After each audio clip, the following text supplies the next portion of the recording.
So we are, wait another 2 minutes or so. Connie should be on her way. Okay. We accidentally didn't cancel the class, so she could be here with me. It's too many calendars, too many things, yeah. Which is a good thing. That helps my cognitive, right? Keeps me on my toes. I don't get to rest, right? Someone tried to get in.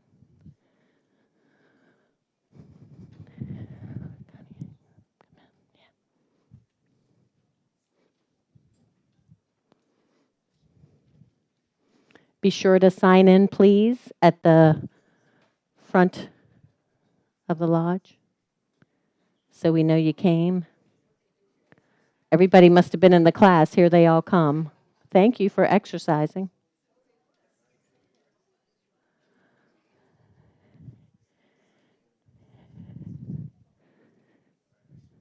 Really? So I was just told there were 19 people at Joints in Motion. Wow. We have room for 22. We are working on 24. We do have the extra 2 chairs in the office, but we're trying not to pull those out to rearrange furniture all the time.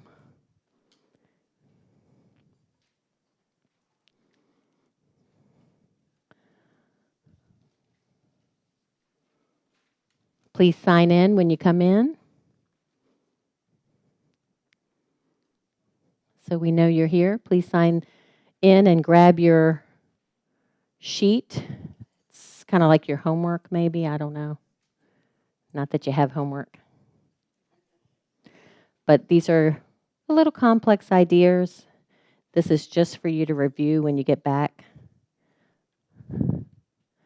And so you can implement some of these things. I don't expect you to implement everything, but just try a couple. Come talk to me if you have questions.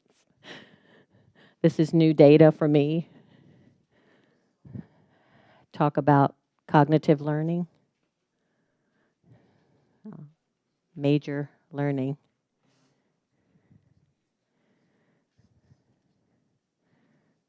So they're still coming in. Be sure to get a paper for take home, and you can refer to it as well.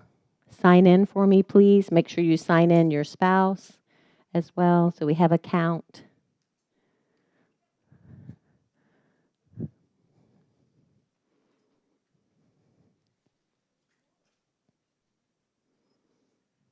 There's plenty of seats on the front. I'm not going to ask you to come on stage if you're on the front, so just be happy to be up here, you know.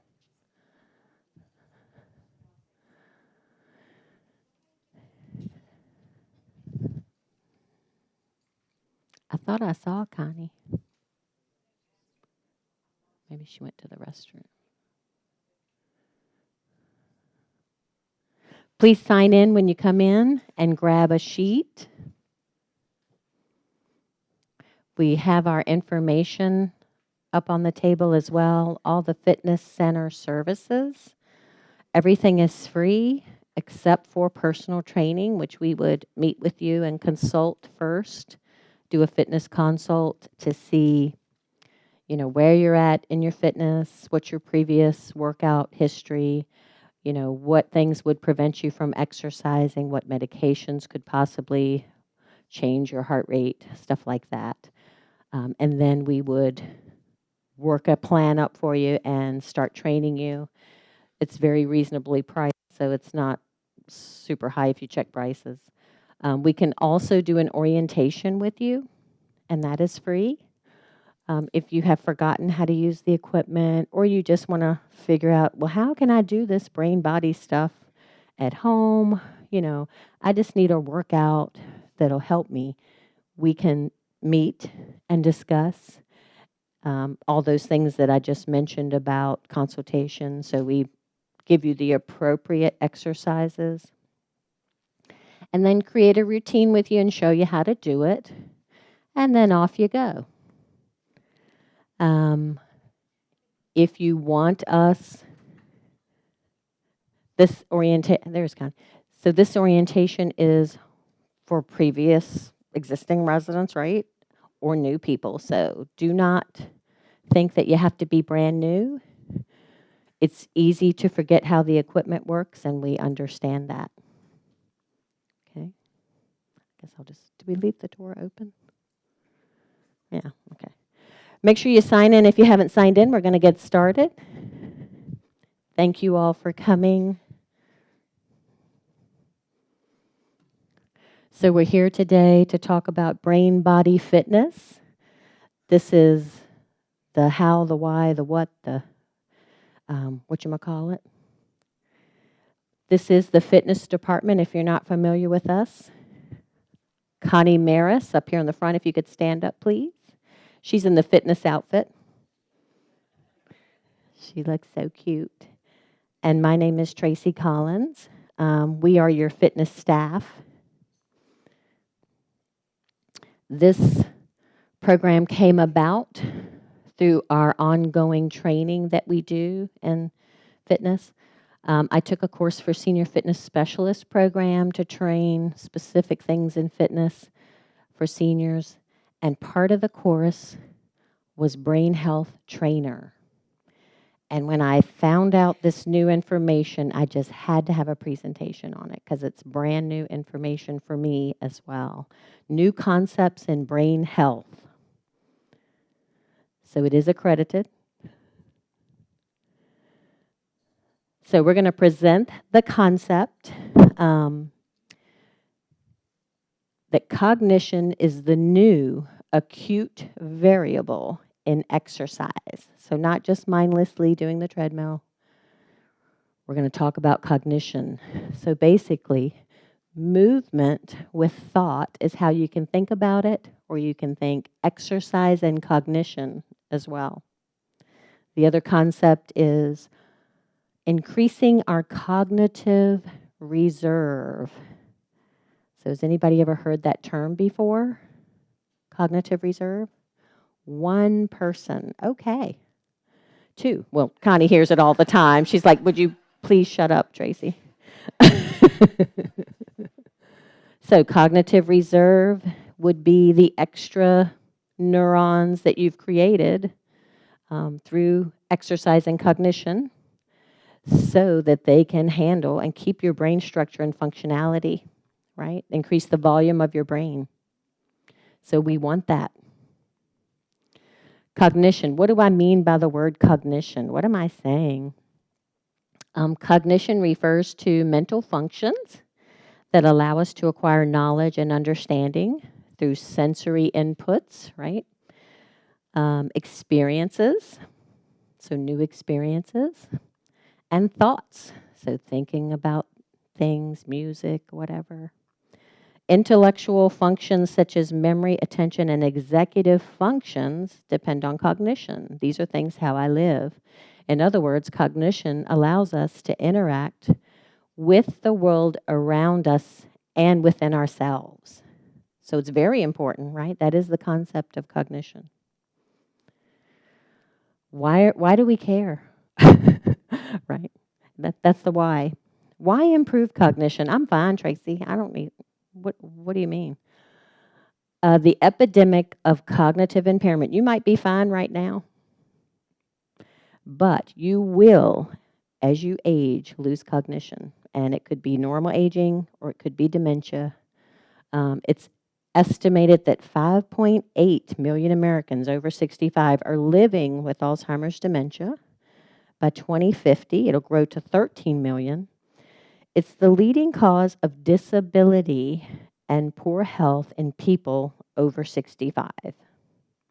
So you want your cognition working. In 2050, the projected cost will be $1.1 trillion. $1.1 trillion. Pretty high statistics there. Here is the worldwide projection, predicted to grow exponentially. And in 2050, there will be an estimated 106.23 million people with Alzheimer's.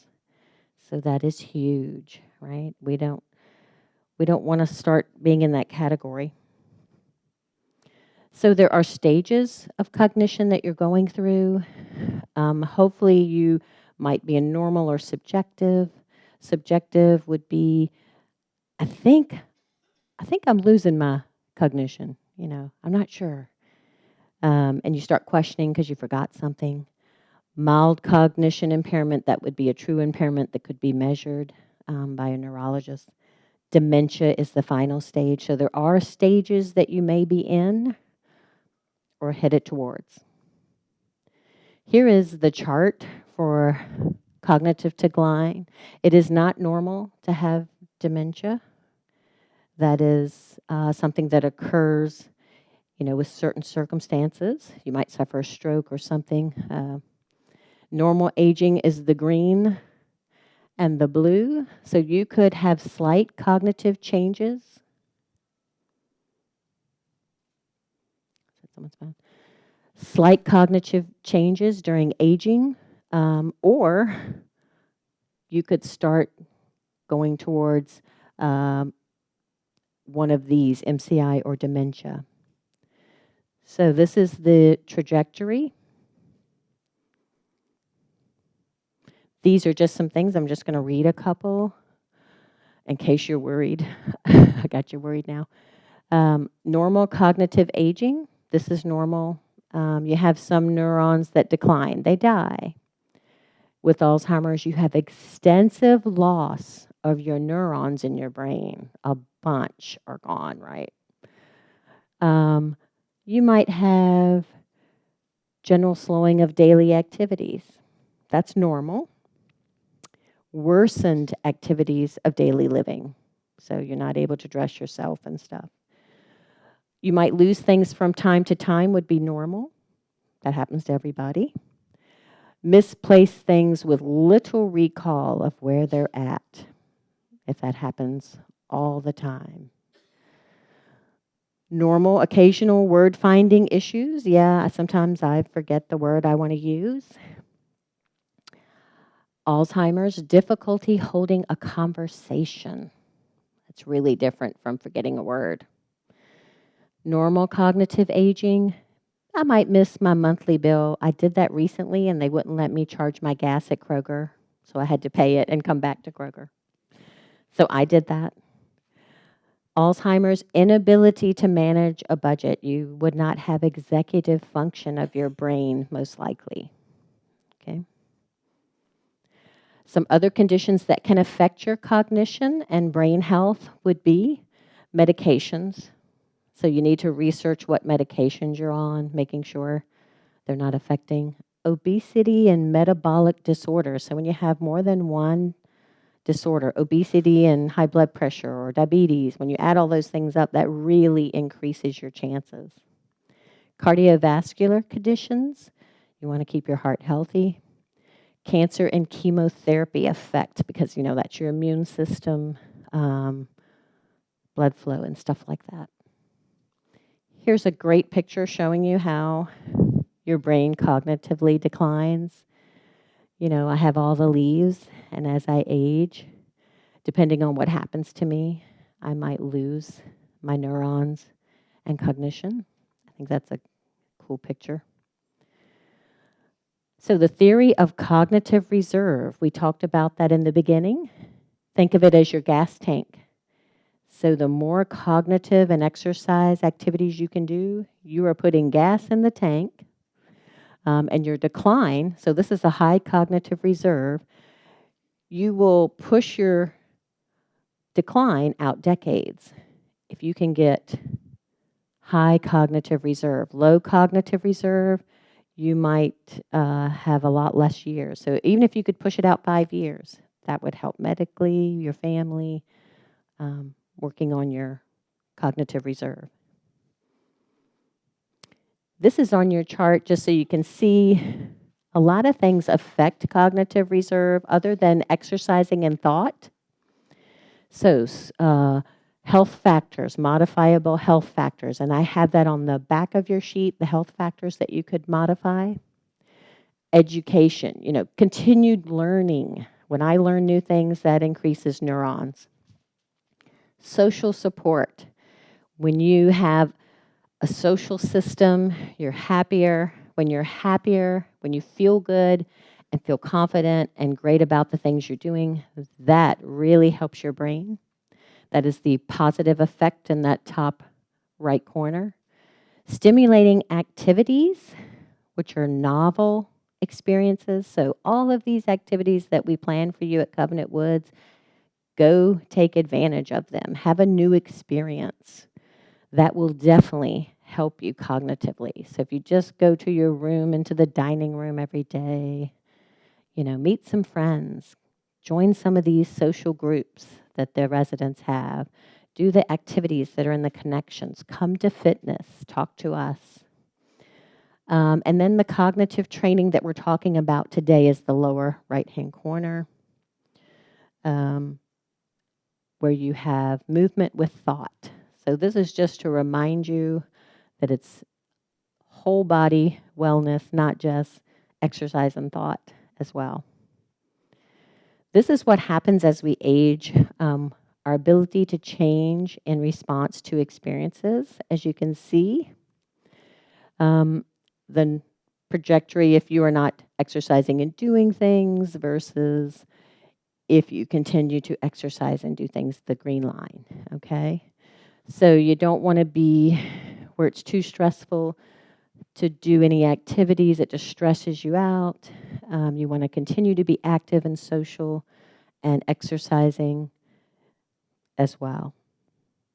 It gets easier if you do it. We're going to talk about executive function. So I just put this up here so you could see it. What is executive function? Does that mean I'm the president? What does it mean, right? Executive function of the brain is where all your attention is. So your focused attention, your divided attention, multitasking, decision making. So you want to be able to make decisions, planning ahead, flexibility, can you jump from one thing to another? Memory, of course, and inhibitions. Can I not eat the chocolate cake if it's not really good for me? Maybe. Maybe that's not a good example. Right?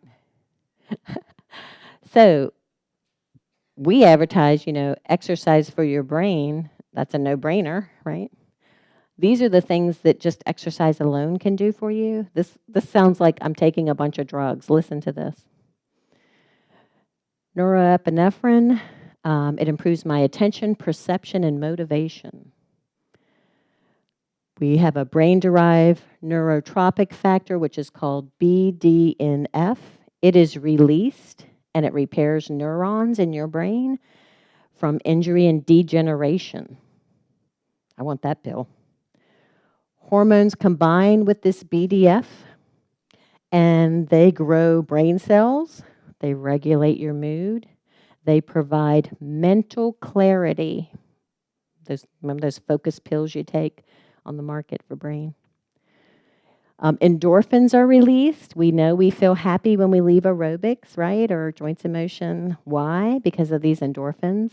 It actually dulls your pain, the sensation of pain. It's like taking a pain pill. The hippocampus, which is the part of the brain concerned with learning and memory, can grow in size with regular exercise over time. So I've increased the structure of my hippocampus with exercise. And that's a good thing because my brain is shrinking as I age, right? Serotonin is released. That enhances your mood. It's just all around good, right? You're so happy. If you wonder why we're so happy, that might be it. People ask me that all the time. Blood flow to the brain increases, delivering more oxygen and nutrients, improving the waste removal. So it's important to remove the plaque. My little janitors that go around in my brain and clean up, when I get that blood flow up there and those nutrients, that happens a lot better than no blood flow, right? Dopamine is released, improving motivation, focus, and learning. So when you exercise, you can probably learn a lot better as well, right? The benefits of aerobic exercise, just go through these quickly again. Dopamine, which gives me clarity, motivation, working memory. Without it, I have ambiguity. I'm passive. Norepinephrine, concentration, certainty, determination, recall, memory. Without it, I doubt, I obsess, and I have dementia. Serotonin, satisfaction. With it, relaxation, pleasure, learning, memory. So I can learn, I'm relaxed. Without it, insomnia, anxiety, and disability. So all of these together create controlled appetite, give you endurance, and a balanced mood. Resistance training. What does resistance training do for me? It improves the structure of my frontal lobe, and that's where the executive function that we talked about happens, all the planning, all those wonderful things you can do. It also lowers atrophy for white matter, so it helps keep your white matter. It includes improvements in executive function like we talked. The executive function is the CEO of the brain, right? It helps manage all of our tasks.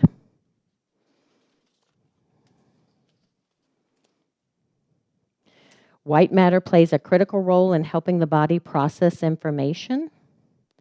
It connects regions that send and receive signals, affecting the ability to focus and learn, solve problems, and stay balanced while walking. Strength training. 80% of the brain's gray matter is modifiable by physical activity. So can you affect your brain through exercise, you think? I'm pretty sure. Studies show that the structure changes to the brain happen with physical activity. So the gray matter is a large number of neurons present in gray matter.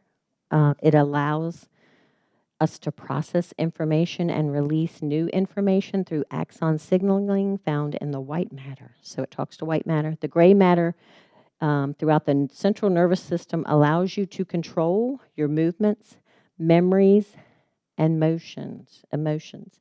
So control your movements. Key.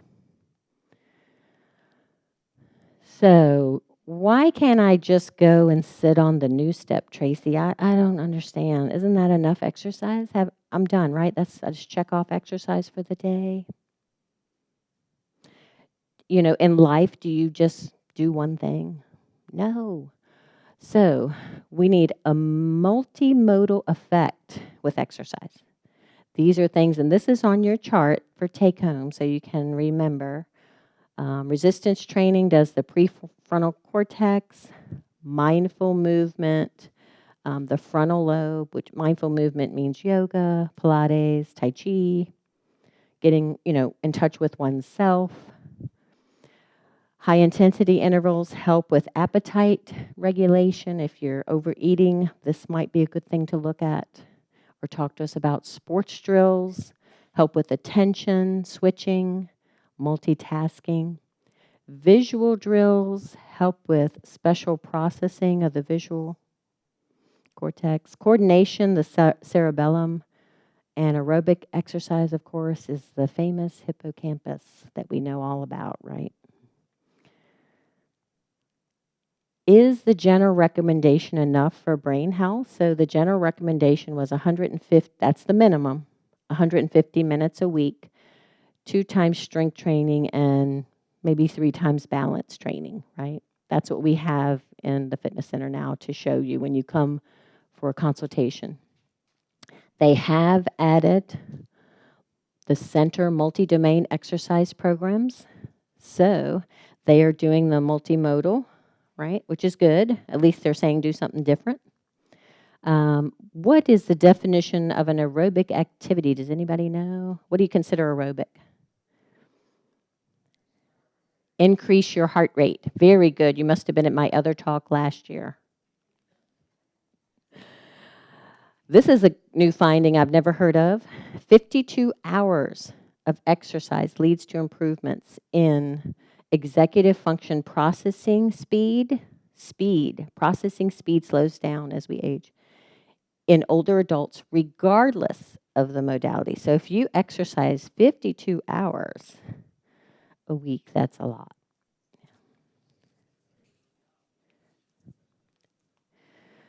So, switch our slide. How does exercise actually affect the brain? So it gives us behavioral changes. This is kind of a complicated chart, but up here, behavioral changes, mood and cognition. So we feel good when we exercise. It helps, helps us be in a great mood. Micro effects are neurons. So we have molecular changes, neuronal changes, neurogenesis, vessels, get blood flow. Growth factor is the BDNF for the molecular changes. There are macro changes, which are bigger changes that happen over time. So the structure of my brain might have more volume.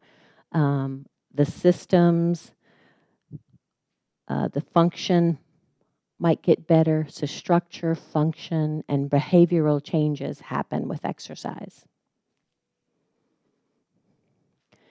So exactly how does this work, or what's really happening? We have neurogenesis occurring. If you're not familiar with that, it is the continuous generation of new neurons in certain brain regions. So in the past, they thought that couldn't happen after you became an adult. That's an old concept. Neurogenesis is here. It is real. New synapses, new skills and experiences create new neural connection for synapses. You have strengthened synapses when you repeat your exercise that you're doing and practice strengthening that. So, a bigger contraction, working the abs every time I work out, that strengthens your cognitive connection to that. Weakened synapses, connections in the brain that aren't used because they're weak. So use it or lose it. So they will weaken if you're not using the pathways. How fast does all this happen? Immediately, milliseconds, a synaptic modification will happen when you exercise.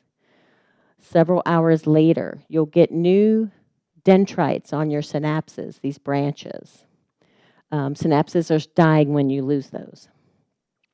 Several days, new brain cells. So in a couple of days, this is not a really long-term thing, right? I can get all this now. Several weeks and months, I can have my networks change, so all the lobes working together. That will take a while to go to the macro level of changes, and then the higher level, several months and years. So we want that cognitive reserve so we can extend our life, quality of life. So this is an example of what happens with your neurons. Are they growing? The key here, the white is the mature neurons. So all the white, those are established neurons just sitting there. Immature neurons, or new ones, are the red circles. Dead neurons have the X on them. So we have 4 types of things that you may be doing: the before, during, and after. So if I do no training, I'm just sitting at home. 4 new neurons. During, 4 new neurons. After, 2 died. I'm negative in my neurons, right? So I lost some because I'm just sitting there doing nothing. Physical exercise, not bad. 4 new neurons before. During, what is this, 6? After, okay, 3 died, but it's better than this one, right? Mental training. Okay, I'm doing puzzles. I'm doing crossword puzzles, Tracy. That's enough. No, it's not. 4 new neurons during 4 new neurons. When I finish, 4 new neurons, no change. I didn't increase neurons, right? At least with the exercise, they increased, right? This is the concept that we're talking about. The MAP, or mental and physical training, cognitive and exercise, movement with thought. 4 neurons, okay? 6 neurons created during, after I kept them all. Huge, right? How do I keep my neurons from dying?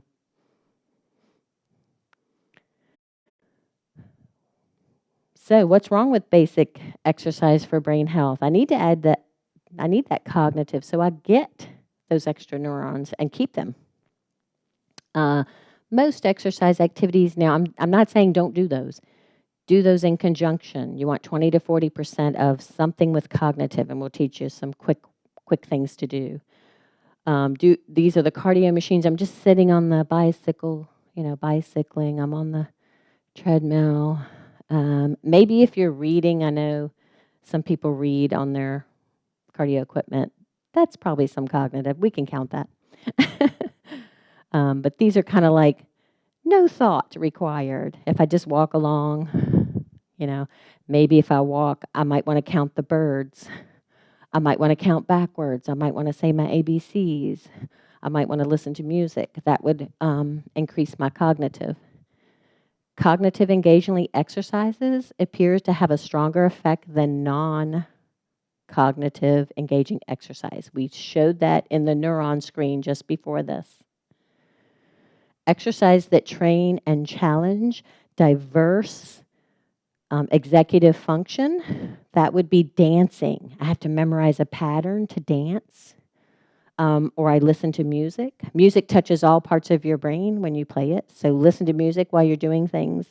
That will help some. Martial arts, Tai Chi counts, right? Pickleball. We have some pickleball people here. Anything where you're doing a skilled sport that requires thought, or a dual task that requires thought. And any exercise that brings joy, pride, and confidence. So if you're going to exercise and you absolutely hate it, do something you love, okay? Because it makes you have that cognitive reserve. Remember, we talked about positive reactions. If you hate the class, go to a different class or watch a TV show or, something. Figure out another plan. So we do have a continuum for open and closed exercises. So closed would be the traditional, I said, on the bike. Open would be more dynamic.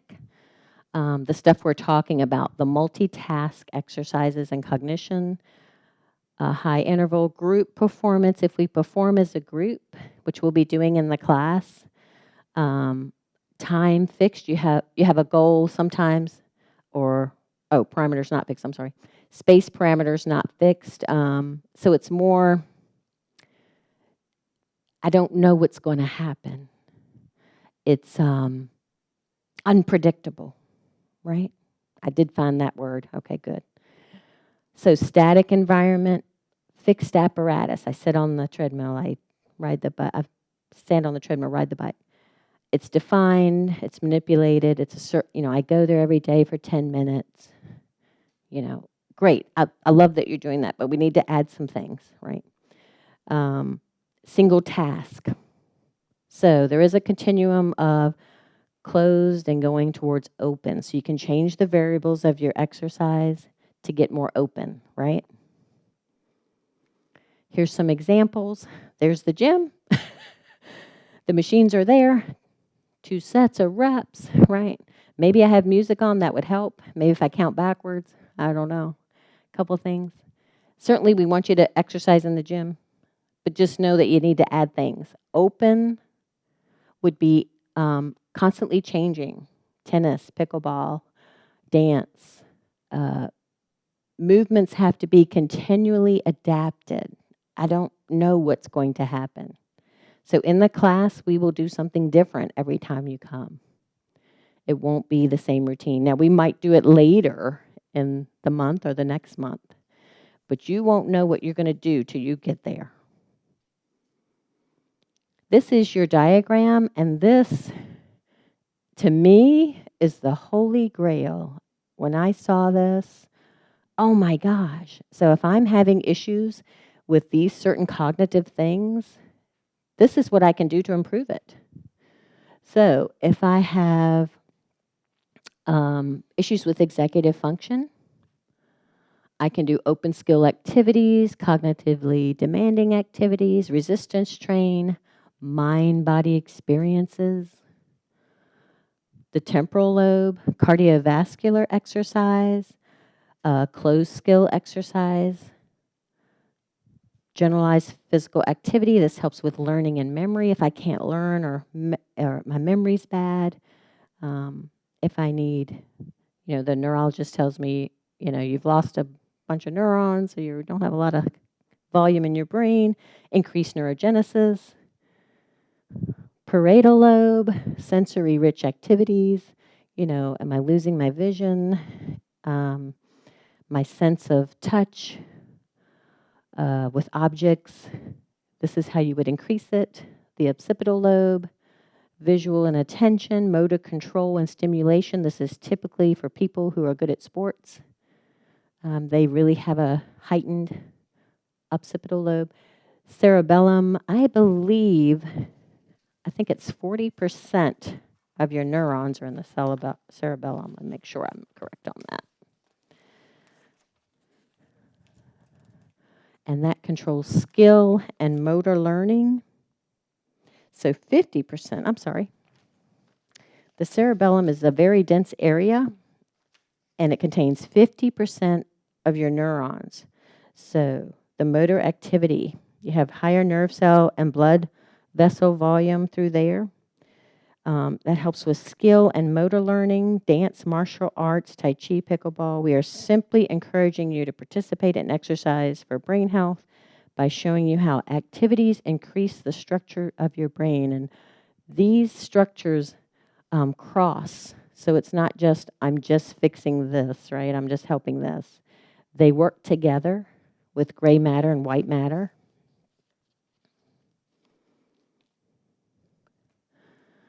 So, for brain health, what do you want me to do?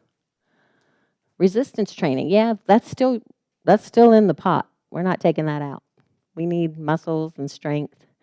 That helps with our frontal lobe, remember our executive function. Skill-based exercises. This is a holy grail here, skill-based. If you are dancing or you are doing pickleball, something to that effect, some sport, that is multitasking.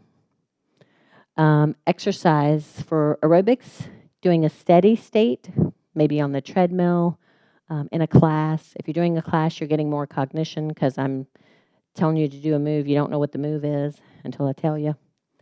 But it will increase your hippocampus, which we need volume in our hippocampus for memory. That's our learning and our stored memory.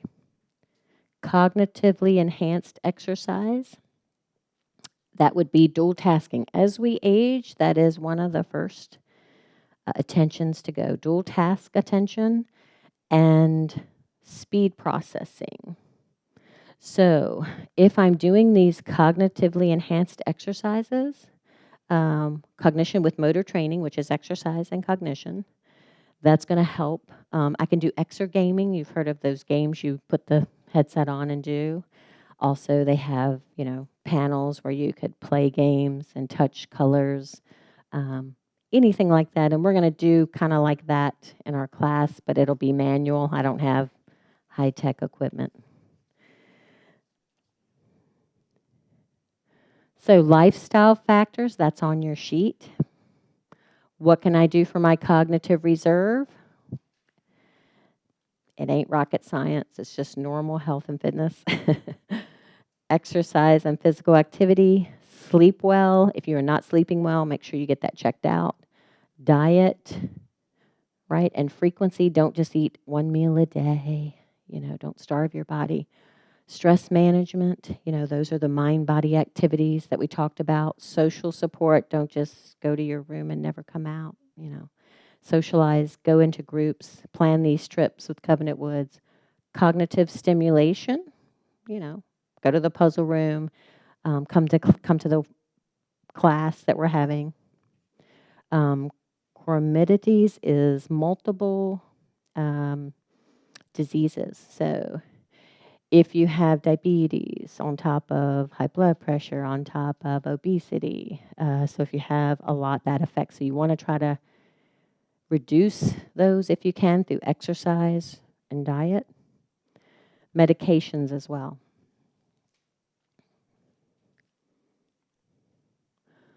So we're going to give you an example. Connie is going to be my lovely assistant. These are some examples of what we will be doing in class. Some of the cognitive domain themes would be attention, reaction time, decision making. Yes.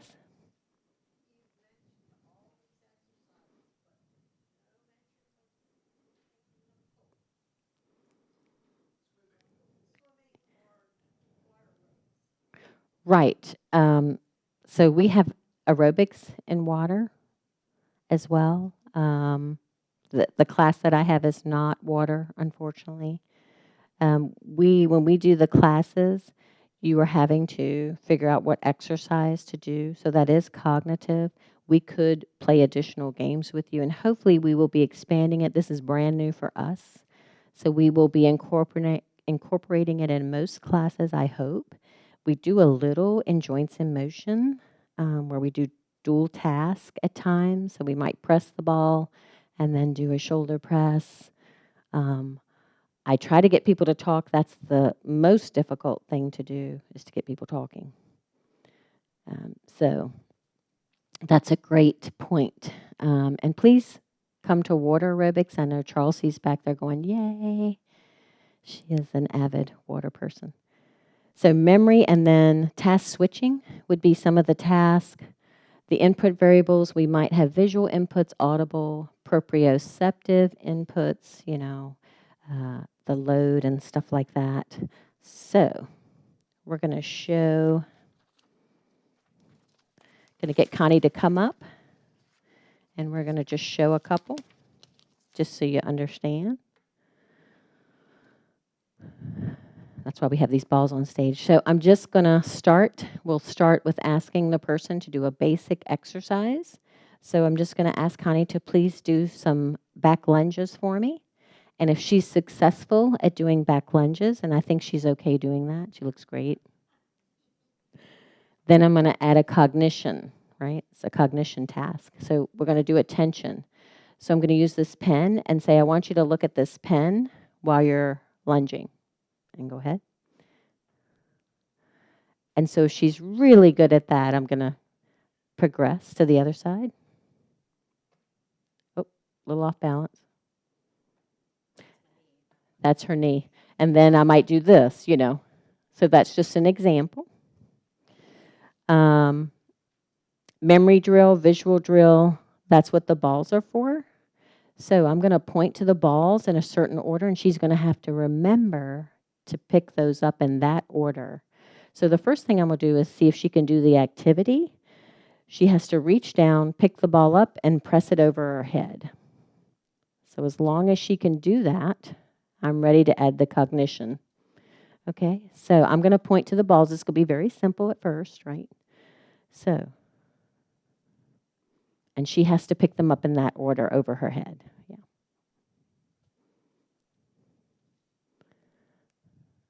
Okay, I could tell her to speed it up. So then I'm going to do more complex cognition. I'm going to do another pattern. She's going to watch me. I'm not telling her. I'm using her visual to see if she can do them. So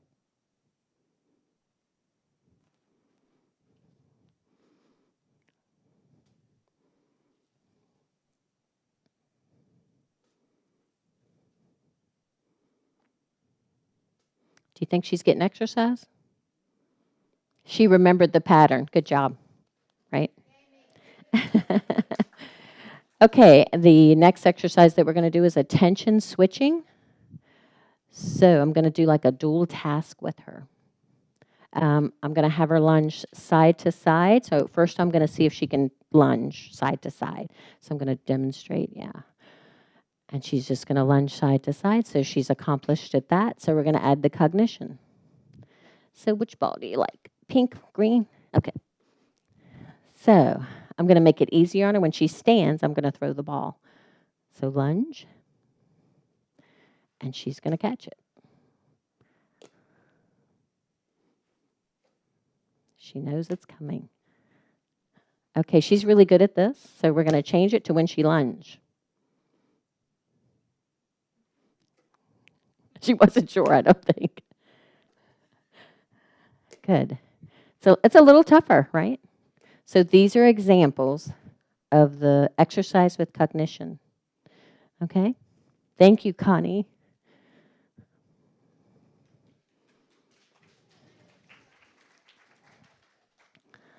So how much of this stuff do I need to be doing, Tracy, to get cognitive reserve and new neurons? 20 to 40% of your movement with thought, okay?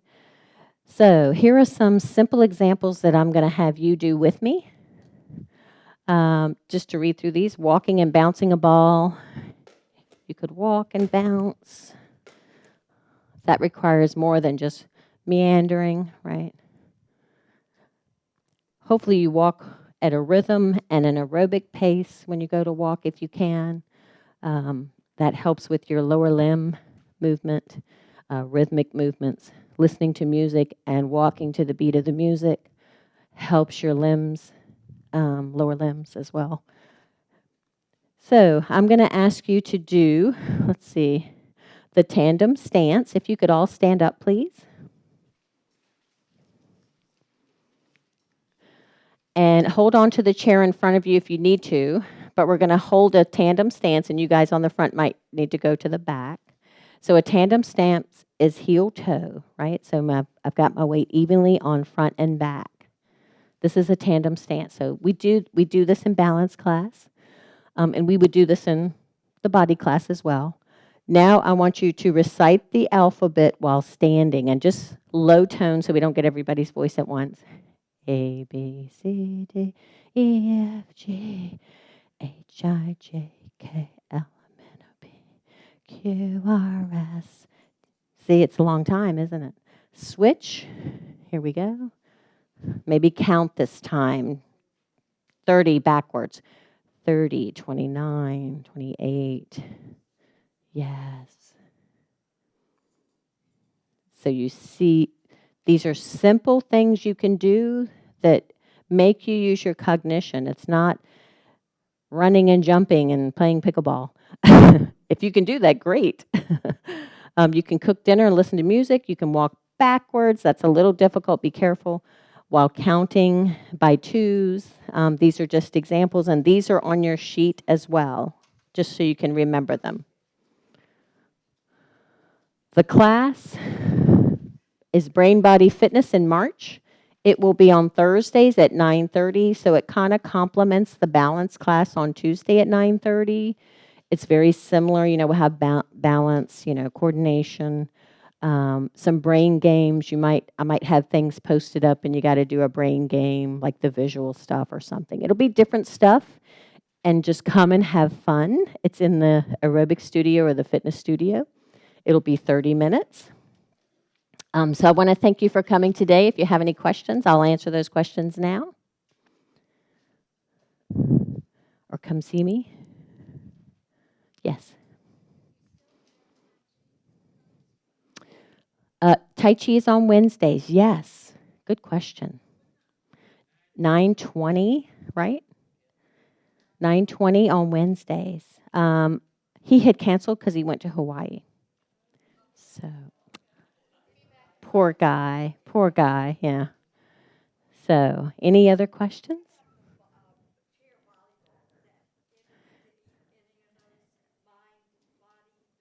I love you, June.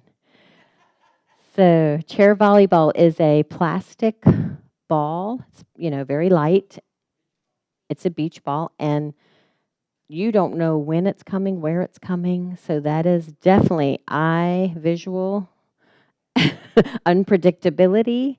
I'm getting some exercise this way. We are seated because standing, it would just be too crazy, I think, anyway. But it is seated. So chair volleyball on Fridays is, a lot of our classes do incorporate cognition activities, not to the extent of what we would be doing in this class. But please come to chair volleyball if you can. We'd love to have you. 1:30 on Fridays. Friday only. And there's so much laughter. We about peed our pants. Anything else?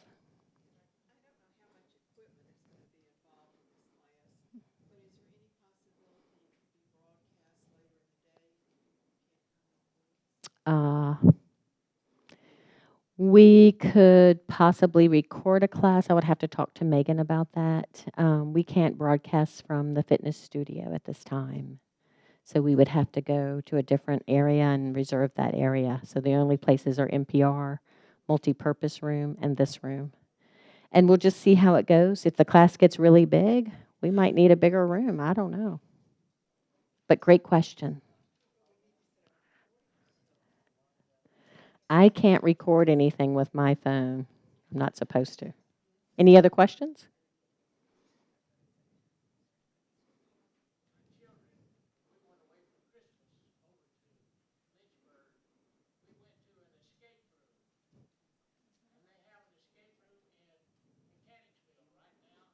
Mhm.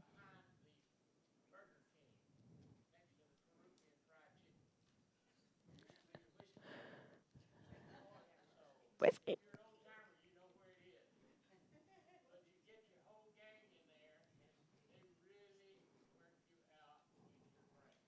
So that's a group activity. Makes you happy. You're solving problems. Yeah. Anything else? We good? Thank you all for coming.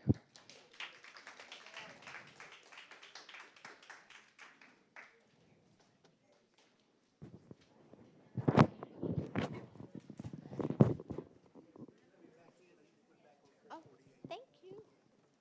I'm so glad you remembered.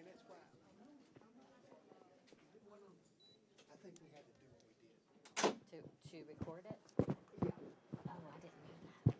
And then the only thing you do when you come back is going to say remind you to put back on the music 448. Okay. Let's go 448. And what channel did you put it on? That was 971. One. Okay, Which yeah. is here. And you'll know it's the right channel because the picture. I'll see it, yeah. Thank you so much. 971, 972, 973. 973 is